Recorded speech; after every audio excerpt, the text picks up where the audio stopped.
because thousands of Christians across the globe partnered with the International Justice Mission to observe Freedom Sunday yesterday. Freedom Sunday is a day church leaders speak out about modern-day slavery in order to raise awareness amongst their congregants. Here in Ghana, the message mainly focused on child trafficking on Lake Volta, where children are enslaved and used for haphazardous work. And amongst the many leaders who have been speaking on the day is former General Secretary of the Christian Council and senior pastor of the Calvary Baptist Church at East Legon, Reverend Dr. Freddigbe, who says Christians have an obligation to create awareness on child trafficking. He says there are many people who are still in doubt about the menace. Maxwell Agbagba has more in this report. A 10-year-old boy rescued in May from Edrakota, a fishing community along the banks of Lake Volta, narrating to me how his master used to compel him to dive into the deep lake to untangle fishing nets. He also talks about how his friend died in Lake Volta after he was forced to do same. These and many other forms of modern-day slavery, like forced labor, forced early marriages, are what the International Justice Mission is partnering churches to fight.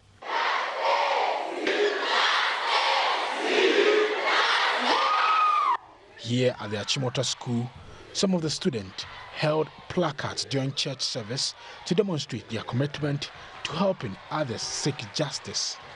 Addressing the students, Government Relations Fellow at the International Justice Mission, Kim Hawkins, stated collective effort is needed to combat the menace of child trafficking and modern-day slavery. Today, there are thousands of children enslaved on that lake. They're children, they're teenagers, they're your age, they're your sister's age, they're your brother's age. Collectively, we believe that we can end child trafficking on Lake Volta. At the Calvary Baptist Church at Shiashi, East Legon, the message focused on how Christians can join the fight against modern-day slavery.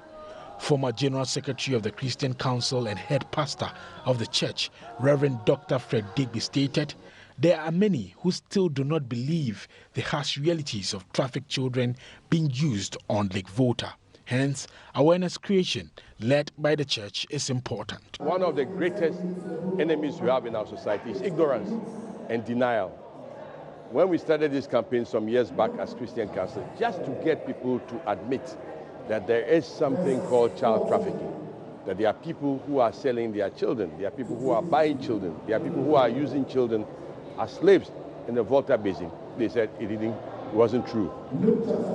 So obviously the first one is just the awareness and acknowledgement that it exists. Well, when you get to that point where you acknowledge that it exists, then you must decide that it is evil. You must do something about it. In the cold, 3 a.m., 4 a.m. fishing, when you fish, you are beaten, maimed, sometimes left to die.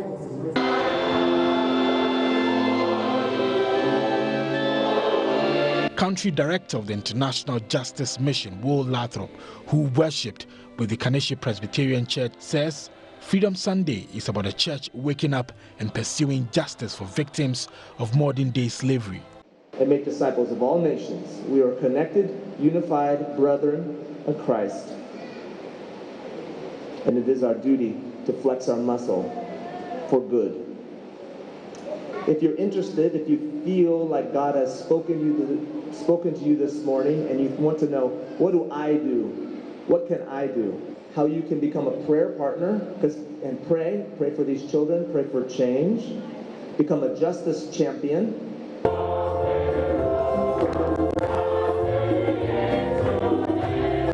According to the 2016 Global Slavery Index, as many as 40.1 people were living in slavery. Some of them in forced marriages, others in forced labor. Here at the St. Paul's AME Zion Church, prayers have largely focused on how the police, judges, and other institutions can be empowered to help eliminate the menace of child trafficking, especially on Lake Volta.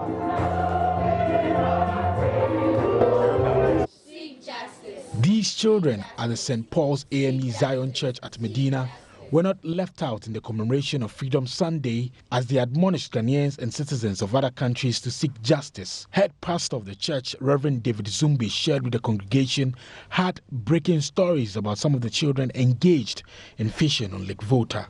Obokinya said he also didn't believe it until pastors at that place began to say stories, live things. People there are powerful. The boat owners are rich and wealthy community leaders. They will not openly just release these children like that. Some of these things you go undercover. 4-year-old boy, 4-year-old boy, 5, 6, as early as 2 a.m. 5-year-old boy was so tired, out of stress. Several of these children are dying. Nobody talks about it. Some of these boat owners, they sit in our churches. They are elders even in our churches.